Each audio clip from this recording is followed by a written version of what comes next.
நபி ஸல்லல்லாஹு அலைஹி வஸல்லம் அவங்க மீது எந்த ஸலவாத்தை சொல்றது சிறந்ததாக இருக்கும்? அஸ்ஸலாமு அலைக்கும் வரஹ்மத்துல்லாஹி வபரகாத்துஹு. This is Fowmitha Farzana from everything about Islam Tamil. Last ஷார்ட்ஸில் யார் யாரெல்லாம் நபி ஸல்லல்லாஹு அலைஹி வஸல்லம் அவங்க மீது ஸலவாத் சொல்கிறாங்கன்னு பார்த்தோம். அதில் முதலாவது அல்லாஹுடைய ஸலவாத். அல்லாஹுடைய ஸலவாத் அப்படிங்கிறது நபி ஸல்லல்லாஹு அலைஹி வஸல்லம் அவங்களுக்கு அல்லாஹ் டைரக்டாக அருள் புரியுது. இரண்டாவது மலக்குமார்களுடைய ஸலவாத். மலக்குமார்கள் நபி ஸல்லல்லாஹு அலைஹி வஸல்லம் அவங்களுக்காக பாவ மன்னிப்பையும் அருளை வேண்டுறது. மூன்றாவதாக முஃமின்களான நம்மளுடைய ஸலவாத். நம்ம எதற்காக நபி ஸல்லல்லாஹு அலைஹி வஸல்லம் அவங்க மீது ஸலவாத் சொல்லணும் அப்படின்னா, அவங்களுக்காக நம்ம பிரார்த்திக்கிறோம்.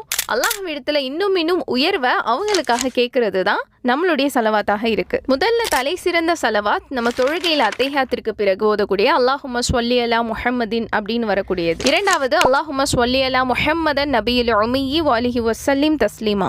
இது போல இன்னும் நிறைய ஸலவாத்துகள் இருக்கு. உங்களுக்கு எது விருப்பமானதோ நீங்க அதை ஓதிக்கலாம்.